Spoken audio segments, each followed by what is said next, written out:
और युद्ध से जुड़ी एक और बड़ी खबर मिल रही है। खबर यह कि पुतिन का सबसे वफादार जनरल रमजान कादिरोव एक बार फिर से एक्शन में है।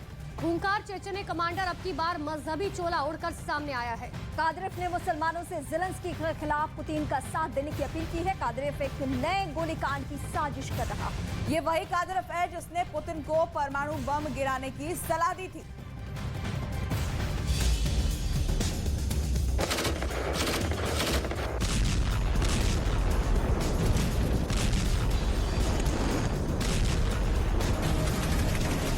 रूस के राष्ट्रपति व्लादिमीर पुतिन को जान से प्यारा है ये जनरल।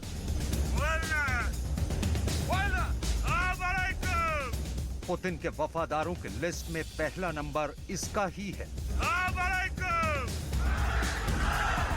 पुतिन के सारे टॉप सीक्रेट का राजदार है ये जनरल। पुतिन का राइट हैंड जिसका नाम दहशत का पर्याय है। चेचन्या से कादिरोव की सेना की रवानगी भर दुश्मन को सोचने पर मजबूर कर देती है। वही रमजान कादिरोव, चेचन लड़ाका, चेचन्या का सर्वे सर्वा, पुतिन का खासम खास।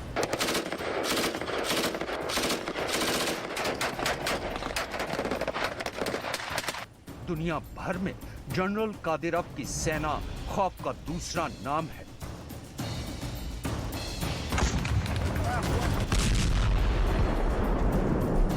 जनरल कादिरोव अपने दो बेटों को जंगे मैदान में उतार चुका है।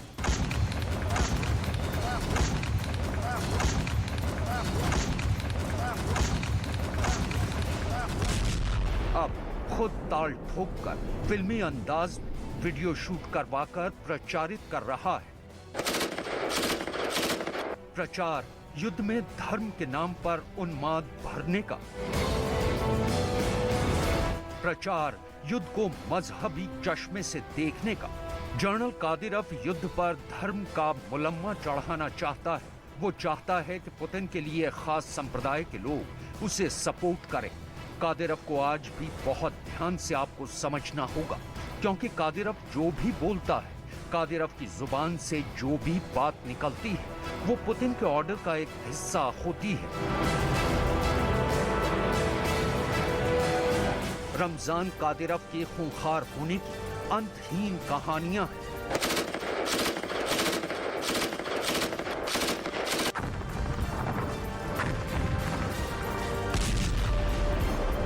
और इसके साथ जो दूसरा सच है वो ये कि वो किसी भी युद्ध का नायक नहीं है, खलनायक रहा है। पुतिन की आंख की पुतली कादिरोव उन लड़ाकों में शुमार किया जाता है जिन्हें कोसों कोसों दूर तक इंसानी बस्ती को कब्रिस्तान बनाते 2-4 घंटे से ज्यादा नहीं लगते। कादिरोव को यूक्रेन के कई कब्रिस्तानों का जिम्मेदार माना जाता है, जिसके लिए खून नहीं, अगर ऑर्डर आका पुतिन का मिला हो। ये कादिरोव अब धर्म के नाम पर मुसलमानों को भड़का रहा है। कादिरोव पुतिन के लिए ज़ेलेंस्की के सरेंडर को आसान बनाना चाहता है। कादिरोव एक बेहद तेज, चालाक, फुर्तीला और गोरिल्ला मार में शिकार करने वाला आर्मी लीडर है। युद्ध की दशा और दिशा दोनों इस वक्त पुतिन के खिलाफ है। लिहाजा कादिरोव धर्म का ढिंडोरा पीटकर अपने लिए लड़ने वाली फौज तैयार करने की कोशिश कर रहा है। तो पुतिन अब तक 2 बार बड़ी सैनिक भर्तियां कर चुके हैं। जनवरी में रूस की नई फौज यूक्रेन मोर्चे पर जंग लड़ेगी, लेकिन कहीं सैनिकों की कमी ना पड़ जाए, इस आशंका के बीच कादिरोव मुसलमानों को ज़ेलेंस्की के खिलाफ भड़काकर उन्हें सेना में शामिल कर मोर्चे पर उतारना चाहता है।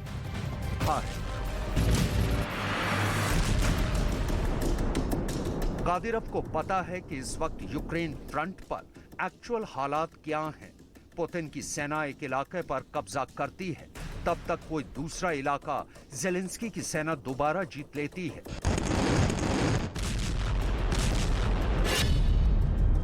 पुतिन के सामने सैनिकों की कमी होने की बात भी सामने आ रही है। पुतिन अब तक 2 बार बड़ी सैनिक भर्तियां कर चुके हैं।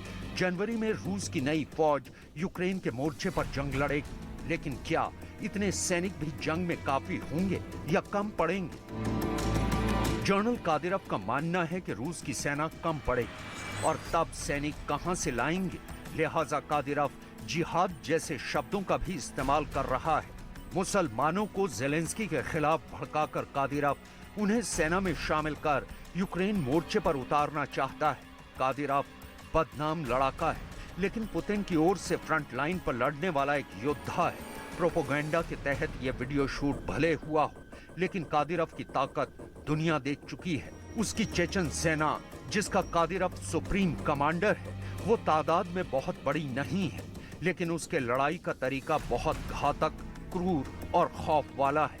कादिरोव इस वक्त बखमुत की लड़ाई में पुतिन का मोर्चा संभाल रहा है। बखमुत में हालांकि माना जा रहा है कि पुतिन की सेना ने कब्जा कर लिया है, लेकिन ज़ेलेंस्की की सेना जिस तरह से पलटवार कर रही है, उससे बखमुत ज़ेलेंस्की के पास चला जाए तो ताज्जुब नहीं होगा। लिहाजा कादिरोव जीते बखमुत में पुतिन का झंडा संभाले खड़ा है। कादिरोव की ये आशंका निर्मूल नहीं है कि ज़ेलेंस्की के साथ तो ठीक है, अभी लड़ रहे हैं, लेकिन असली लड़ाई तो अभी बाकी है, जो नेटो ताकतों के साथ होगी, जिसका नेतृत्व बलशाली अमेरिका करता है, जिसके यूक्रेन को सप्लाई किए हथियारों ने पुतिन की सेना के दांत खट्टे कर दिए हैं।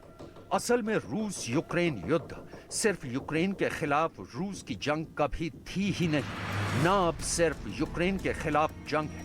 ये जंग है अमेरिका की डायरेक्ट रूस से, ये जंग है नेटो वर्सेस रूस की, ये जंग है पुतिन बनाम बाइडेन की वाया ज़ेलेंस्की। ये समझने के लिए आपको नेटो के महासचिव जेन्स स्टोल्टनबर्ग को जरूर सुनना चाहिए। हम पीछे नहीं हटने वाले हैं। इस युद्ध के शांतिपूर्ण समझौतों की संभावनाओं को बढ़ाने का सबसे अच्छा तरीका यही है कि हम यूक्रेन की मदद करते रहें। नेटो यूक्रेन की हर संभव मदद करेगा। रूस लगातार यूक्रेन के ऊर्जा बुनियादी ढांचे पर हमला कर रहा है। ऐसे समय में जैसे जैसे सर्दी नजदीक आएगी, यूक्रेन को और अधिक संसाधनों की आवश्यकता होगी।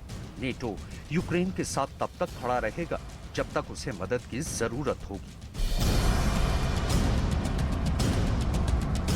नेटो का ये सामान्य बयान नहीं है, ये पुतिन को परमाणु बम गिराने की धमकी का सीधा जवाब है। नेटो देशों में अमेरिका के एटम वॉरहेड से लैस मिसाइलें मॉस्को को टारगेट कर तैनात की गई हैं। पोलैंड, जो कि नेटो का सदस्य देश है, यूक्रेन के हथियार सप्लाई का सबसे अहम रास्ता है। जब तक पोलैंड रास्ता बना रहेगा, नेटो देशों से ज़ेलेंस्की को हथियार मिलते रहेंगे और पुतिन के पास इसी को मौका बताकर पोलैंड पर हमले का बहाना भी मिल सकता है। जाहिर है, ऐसा होता है तो नेटो के सदस्य देश पोलैंड पर हमला नेटो के संविधान के मुताबिक पूरे नेटो समूह पर हमला होगा और तब लड़ाई पुतिन एक मोर्चे पर नहीं 30 मोर्चे पर लड़ रहे होंगे। कादिरोव उसी वक्त के लिए आज तैयारी कर रहा है। ज्यादा से ज्यादा सैनिक जुटाकर वो इसे नेटो की ताकत को विध्वंस करने की ख्वाहिश रखता है। रूस ये कहता रहा है कि सिर्फ हथियारों से नेटो यूक्रेन की मदद नहीं कर रहा, बल्कि Britain, Germany, Italy, Poland, France, America Ukraine के सैनिकों को ट्रेनिंग दे रहे हैं। कई देशों की सेना यूक्रेन की सेना के साथ जमीन पर लड़ रही है।